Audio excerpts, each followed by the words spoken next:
What's up YouTube, Headshot87, and welcome to our top 5 guns of 2015. Thank you guys for watching and supporting our channel. Basically what we're going to do today is we're going to take the top 5 guns that we have reviewed that have actually come out in 2015. We're going to take those guns, break them down a little bit, and rate them from 5 to number 1. We're going to talk about pros and cons of each gun, and we're also going to talk about if I still have them, and why I sold or kept them. We've had a lot of awesome guns that we've been able to review this year come our way, and all the support has been awesome on them. I do want to know what your favorite gun of this year or favorite guns of this year was, or any new guns you're looking to coming out in 2016. I also want to wish you guys a Merry Christmas and whatever other holiday you might be celebrating. Hopefully you guys have a great one. It's kind of funny, I was just looking back in some of our discussion posts and things like that, and just like 7 months ago we just hit 1,000 subscribers. We're knocking the door down to 5,000, so I really appreciate it all. I really look forward to 2016 and what that brings, and we appreciate again all the support and everything you guys provide for us. So top 5 guns of 2015. Obviously this is not all the guns that have come out in 2015. We had to narrow it down just to what we personally have experience with. There's going to be some guns left off of this and some guns that we haven't reviewed, so just keep that in mind. If you have a top or a favorite gun that came out this year and it's not on this list, you know, that's fine, but a lot of them we were not able to get to. And also keep in mind our channel is built around mainly gun reviews. So I'm not made of money, so what we have to do is actually buy and sell to get more guns, and a lot of the guns that we don't have on this list are because of that. So without further ado, let's go ahead and get started with number 5.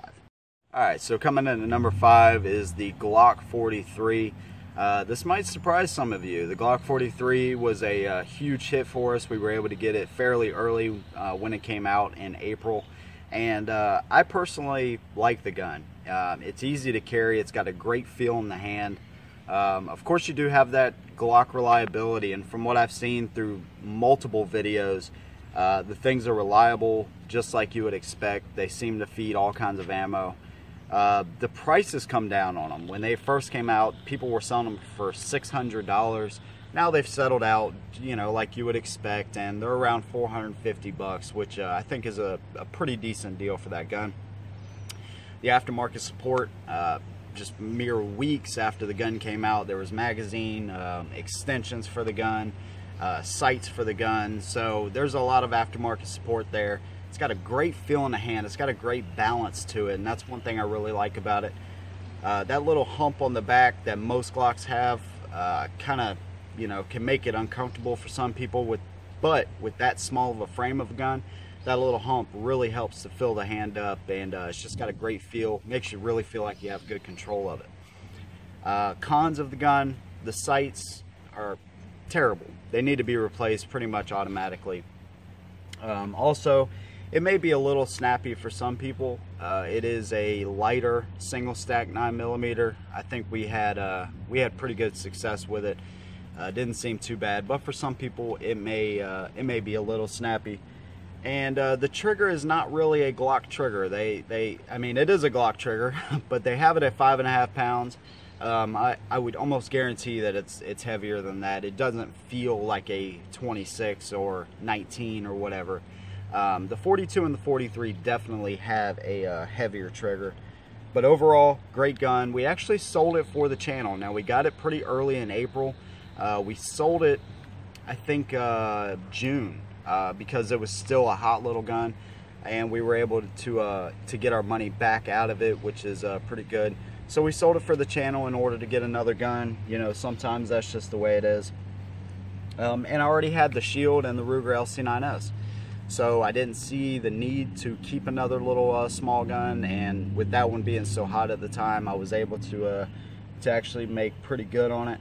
But I would definitely buy it again for the right price. Now remember, you know, you guys that are in law enforcement, military, y'all can get them under the Blue Label program for under $400, which is amazing. if the right price, right deal comes my way, I would definitely buy the Glock 43 again. All right, so coming in at number 4 is going to be the XD Mod 2. This is the rejuvenation of the original XD, and man, this gun actually surprised me. It was such a great gun. It's got the fiber optic sights on it, and it's just a very nice gun. They have the grip zone on it, and that grip zone actually feels amazing in your hand. 13+1 capacity and a relatively small grip frame, so the gun is just great overall. Great build quality, and that's one thing that the XDs are known for. Polished feed ramps, and just the attention to detail from the magazine to the slide. Everything is just a great build on the Mod 2s and all the XDs for that matter. The sights are great. The price has dropped down a little bit, so you can find them typically in the $450 range. Of course, they're a double stack gun, so they fit that that all-in-one gun type of deal. So if you're looking for a gun for home defense or the range or concealed carry, you can kind of take that gun, although you'll make some sacrifices in some of those areas. That is a good all-around gun if you need just you know, one gun for that purpose. It's a smooth shooter for sure, man. Great trigger on it. The cons: the grip safety may be a hindrance for some people. I don't personally mind it that much. It's actually a pretty passive safety, but the grip safety does bother some people, so that's something to keep in mind. Pretty heavy for the size of the gun that we're talking about, you know, and most of the XDs are. Even the little single stack XDS is pretty heavy for the size of the gun. And it's not a subcompact. It says subcompact on the slide. You got to watch those misleading titles and names they put on the guns. It is a compact gun. It's not a subcompact. But other than that, amazing gun, really is. We actually borrowed that from a awesome guy that we met doing a trade, and we told him about the channel, and he let us actually borrow that gun. And he also let us borrow the Steyr M9. So pretty awesome guy. But I would buy that gun if I wanted that concealed carry type of gun that I could actually take to the range and have a good time. I would definitely buy that gun again. But I have number 3 on the list, which is why I don't need it. Number 3 is the 6-hour P320 SUBCOMPACT. Man, what a gun. I absolutely love this thing. Just a great shooter, a great trigger. It doesn't have the lightest trigger ever, but it just shoots well, and that's one thing I really like about it. The modularity of the P320, obviously you're seeing some video of that now, but it's a modular gun. So if you live in a state that restricts how many pistols you can own, or even a country for that matter, you know, you can order grip frame modules and all these kind of things, caliber exchange kits. So really great there. Night sights are awesome. The SIG Light night sights are just great. They pick up well during the day, and at night they are just awesome. Great gun all the way around. Again, a home defense, a concealed carry, or a range gun. This gun can fit those roles nicely. Great feel in the hand, stippling on the grip. It just feels good all the way around. Easy to manipulate. If you have weaker hands for whatever reason, this would be a gun I would definitely consider, because it is so easy to shoot and manipulate. Cons: it is heavy for its size as well. SIGs are known to be pretty chunky, and this one definitely follows suit with that. Definitely carryable like the XD. They're both carryable, but they are pretty heavy for their size. The grip modules are kind of cheap. They scratch up pretty easily, although you can buy them for like 46 bucks. They are pretty cheap, so just keep that in mind. So interchangeable backstrap, you don't have that. You actually have the interchangeable grip frame. So if, you know, like most pistols that come in this class, the compact guns, you just have to buy another grip frame, and, you know, hopefully that one will fit your hand. So just something to keep in mind. And this one is not a subcompact either. Again, some more word playing there. It is not a subcompact. It is more like a compact. And Mrs. Headshot is actually going to show you this gun. This is one of the ones that I actually kept. And I kept them for those reasons that we just talked about. It really has a great feel. It serves a purpose for me.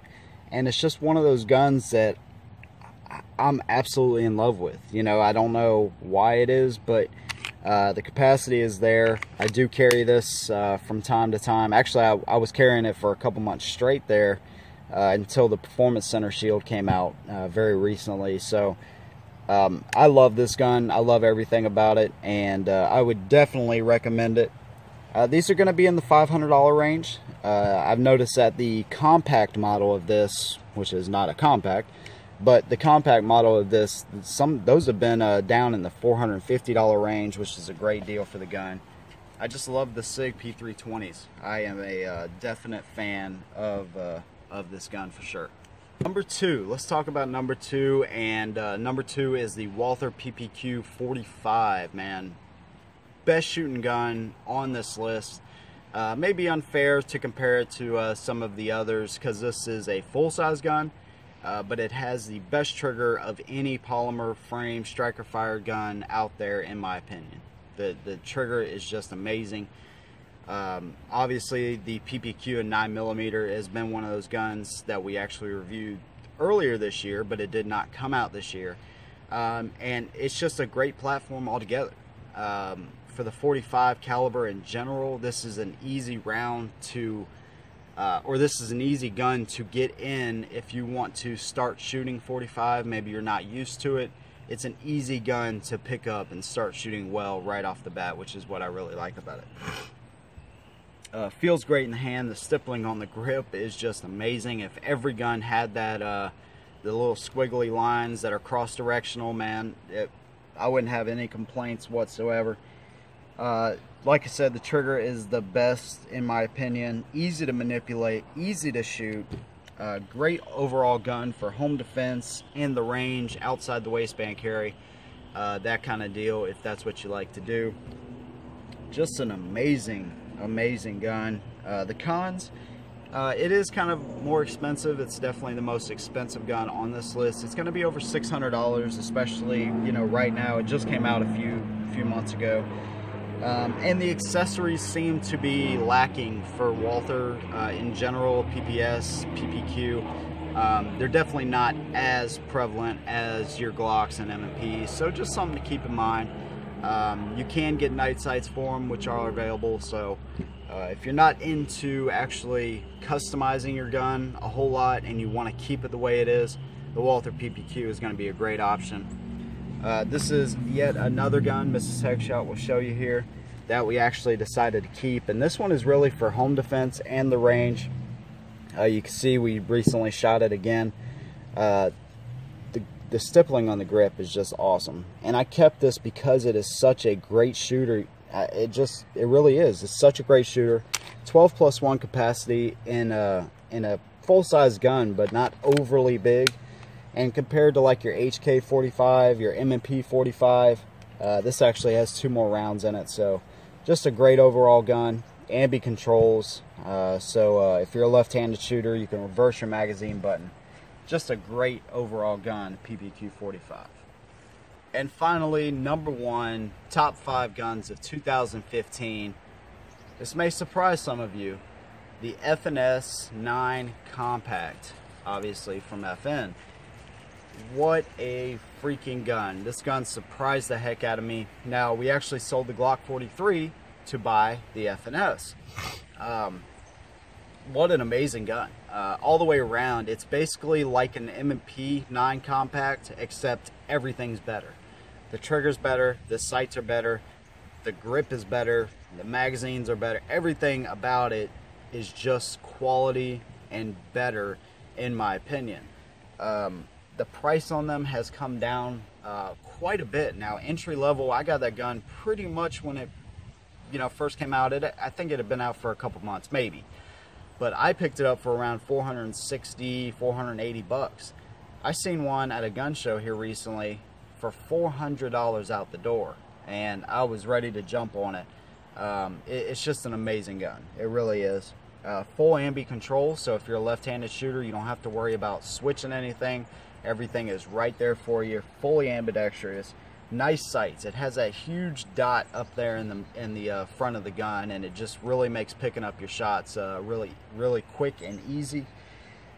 Great price and value. Like I said, for $400 you get 3 magazines, you get an amazing gun, and it's just a great shooter. Night sights are available for it. The aftermarket support again on these doesn't seem to be as prevalent as your Glocks and M&Ps, but if you're okay with what it comes with, maybe change out the night sights, then you will be good to go. Buying magazines for these guns, typically you can get your magazines for all these guns relatively easy.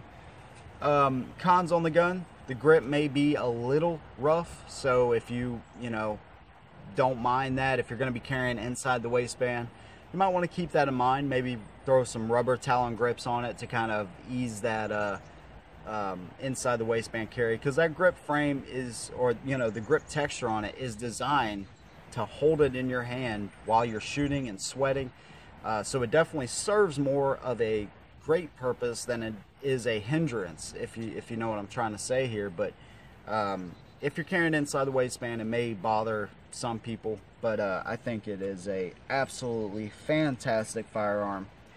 Again, I sold it for the channel. I really regretted selling that one. And that's a gun I would definitely buy again, and will buy again. I will have the FNS once again. Some honorable mentions here. I just wanted to throw this one out here. Probably number 6, this is just our little wild card, is the M&P Performance Center. You'll notice I actually got my front sight there. I was able to actually put the fiber optic just straight in there. It actually comes out through the front here, or through the back I should say. You pop it this way and it was able to pop right back in there. There's a little detent that sits in there. This gun just came out. The reliability is most likely going to be there because it is a Shield. It's built off the same platform. All your magazines and everything, accessories, are all the same. So this is definitely an honorable mention. This gun is great. This is my new concealed carry, and as promised, early 2016 we will be doing a review, an updated review on the Tolster holster for the M&P, and obviously they make them for other guns as well. So just wanted to point that out there. Guys, I really appreciate all the support that we've got in 2015. Almost 5,000 subs. That is crazy to me. Over 1 million and something views. So I cannot wait for 2016. I just seen a gun that we will hopefully be reviewing here in the next couple months. I think you guys will really like it. Thank you guys again. Make sure to leave me a comment, your favorite guns of 2015, or what you're looking forward to 2016. And thank you guys again. We'll see you in the next one. Merry Christmas. And as always, hold them down.